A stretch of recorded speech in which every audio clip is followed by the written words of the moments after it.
Hello and welcome to the Cyber Safety News Show here on the Safety News Network. My name is Adam Blue, where every week I dive into the world of cybersecurity, talk about some latest incidents that are going on, and even maybe a few things to help you out as you navigate this cyber world. And I have something very interesting to share when it comes to Google moving forward with passwordless authentication. I think that's very interesting. Also, with the unfortunate violence that is occurring through war that's happening around the world. Specifically Israel-Palestine. This actually gives note to hacktivists, those that will hack on behalf of their side of choosing. That's kind of an interesting part of cybersecurity if you think about it, and I'm going to dive into a little bit of that. Then also, CISA shares some vulnerabilities, and there's an update to that. It's linked on the government website. I'll have a link to that below, and yeah, we'll talk about that. But let's see, where should we start today? Let's start with some of the ongoing stuff here. Activist hackers are racing into the Israeli-Hamas war for both sides. So since the conflict escalated, hackers have targeted dozens of government websites and media outlets with defacements and DDoS attacks and attempted to overload targets with junk traffic to bring them down. After an attack on Israel by Hamas on Saturday, Israel declared war and fighting escalated throughout the weekend as the death toll mounts on both sides and the Israeli Defense Force prepares an offensive. Hacktivists in the region and around the world have joined the fight within hours of Hamas militants and rockets entering Israel. Such hacktivist attacks started to spring up against both Israeli and Palestinian websites and applications. In the short period since the conflict escalated, hackers have targeted dozens of government websites and media outlets with the defacements and DDoS attacks, attempts to overload targets with junk traffic and bring them down. Some groups claim to have stolen data, attacked internet service providers, and hacked the Israeli missile alert service known as Red Alert. Oh, Red Alert, that was a PC game I played quite a bit back in the day. Okay, I saw at least 60 websites get DDoS attacks, says Will Thomas, a member of the cybersecurity team at the internet infrastructure company Equinix, who has been following the online activity. Half of those are Israeli government sites. I've seen at least 5 sites be defaced to show Free Palestine-related messages. It's very interesting to consider the technology available to either side to be able to do hacking techniques such as these. I feel like when it comes to war and violence, there's no limit to how far people are willing to go. So really seeing cyber attacks mean very little compared to shooting rockets at people. I would hope, hacktivists would do things like try to take down attack systems and stuff like that. I guess it's a little bit of my personal take on war and fighting. I hate it. It happens though, and it is interesting to see in the cybersecurity world where that's prime for making use of that for whatever means necessary. If it's trying to protect one side, trying to bring down another, it could be the messaging, or it could be taking down systems. And it's a different approach than trying to get in somewhere to steal data to sell. This is trying to get in, hack, mess around with systems in order to cause chaos, take things down. So it's very interesting that stuff like this happens to happen. And I hope this, fighting calms down. I would also hope through hacking, which is considered a less violent means, maybe there's some hack that can take place that can somehow stop all this stuff from happening. I don't know. Anyway, I just think it's very interesting that within a war and stuff like this going on, that cybersecurity is still a very pivotal part of everything that's going on. So if you haven't been paying attention to what's going on in the news, that's what's been going on. It's unfortunate. Cybersecurity is still happening, but what can you do about it? There's really not much, but there is something here that Google has. So goodbye passwords. Google just made a huge security change. Will it stick? Say goodbye to sticky notes with passwords on your monitor. Isn't that funny? It's become a point where it's like a meme, or you watch a movie or TV show and there are sticky notes or papers laying around that actually have passwords on it, and I'm sure people still do that today because a lot of things need passwords. You need to remember them. It's kind of interesting to think how we are possibly moving past that. Microsoft already has initiatives in place to use passwordless authentication, and Google is sort of deploying this to the general Google user. So passwords might be one of the biggest tech frustrations. Make them too hard and they're impossible to remember, too easy, and your accounts are practically wide open. You could use a password manager or your browser's built-in option to remember your logins.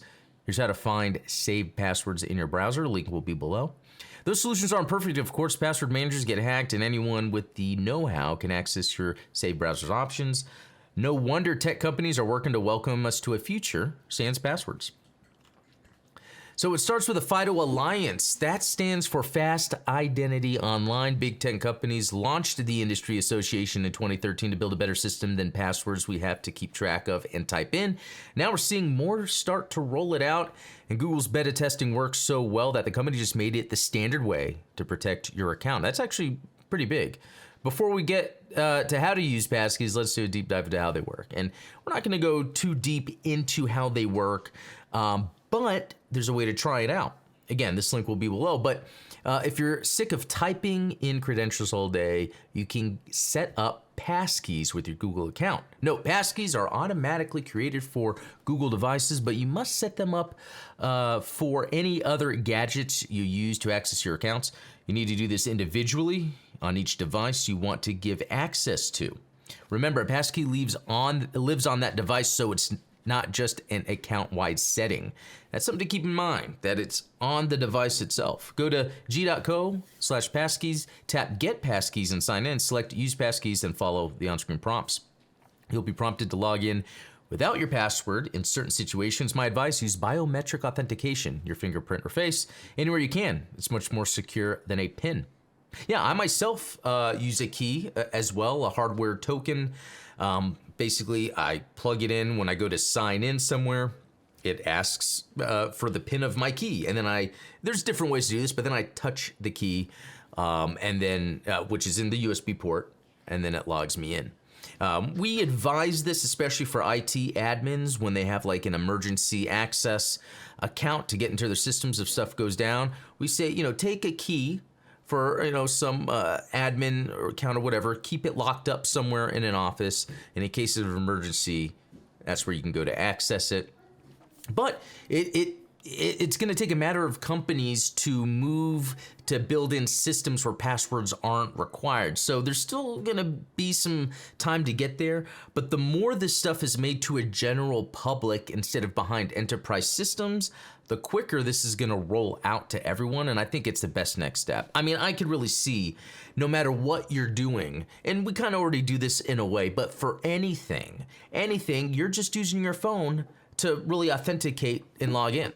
And, I wanted to bring up the thing about it being on the device because this is something I talked about earlier, like if you're using an authenticator app and you have all the different areas you're logged into in that authenticator app, if you lose the phone, you lose access to log in, and that could be tough on you. In some instances, maybe you lose the account forever. Some services offer backup codes so that it will say, hey, if you have a backup code, put it here. What I tend to do is I'll get my backup codes, use a Google Drive, save them there. But here's the thing. You got to make sure your Google Drive is secure so people can't get in, get your backup codes, use that to log in. Although, there's really a lot to that, but that is one aspect of it. I think it's very interesting. So it is nice that Google's pushing out this initiative. We want to get passwordless. I don't want to have to remember a password for everything. It's easier just to tap something, right? But other good stuff is the Cybersecurity and Infrastructure Security Agency has tweeted on X, the ransomware vulnerability warning pilot enhances our known exploited vulnerabilities catalog by identifying vulns associated with ransomware.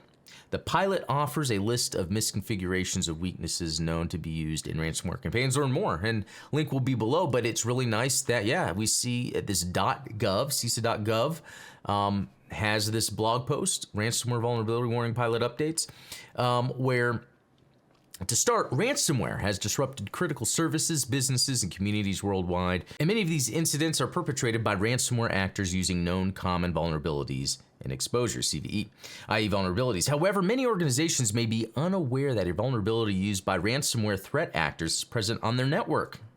To help organizations overcome this potential blind spot, the Cybersecurity and Infrastructure Security Agency, CISA, established the Ransomware Vulnerability Warning Pilot in January 2023, as required by the Cyber Incident Reporting for Critical Infrastructure Act of 2022. So today we are pleased to announce some new resources added to the RVWP. Through the RVWP, CISA determines vulnerabilities that are commonly associated with known ransomware exploitation and warns critical infrastructure entities with those vulnerabilities, helping to enable mitigation before a ransomware incident occurs. Now, all organizations have access to this information in our Known Exploited Vulnerabilities catalog, as we added a column titled Known to be Used in Ransomware Campaigns.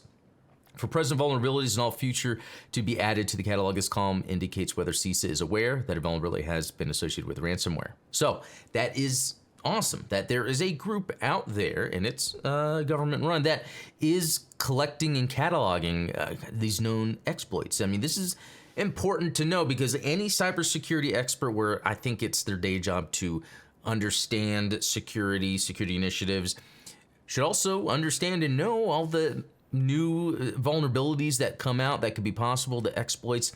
It's going to help you. You can't know everything, and you can't defend against everything, but having as much knowledge as possible can help, especially if you're working as a team. That's another aspect I've learned in cybersecurity. When you've got a team of people, sometimes you have people that that know a lot about one thing or know a lot about another thing, and I could be a part of that and add my level of expertise in there.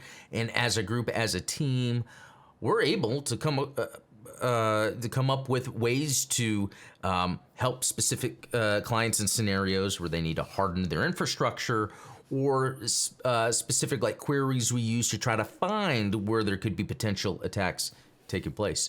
So this is a great resource linked below. You should check it out if you yourself are a cybersecurity expert trying to keep up with everything going on. But that actually does it with today's episode. You know, I didn't know if I wanted to bring up the Israeli and the Palestine conflict. I feel for people caught up in fighting in war. You know, a lot of it is not their choice. It's power that trickles down. Needs and wants are having to be met, and sometimes it's done through violence. So I'm hoping we eventually live in a future where cybersecurity actions or cyber threats, attacks, are the ones that are determining victory and not death of people. I really hate how that's a thing. But, you know, on a lighter note, somewhat relatively, you know, Google has unleashed their passwordless way of doing things. I suggest people to start utilizing that just as a more secure way and easy way to log into your systems. But anyway, thanks for watching the Cyber Safety News Show here on the Safety News Network. If you haven't subscribed, please do so. Like this video too to help us out, and leave a comment below. I'd love to get some comments to see if there's more things we can talk about in future episodes. But until next time, we'll talk later.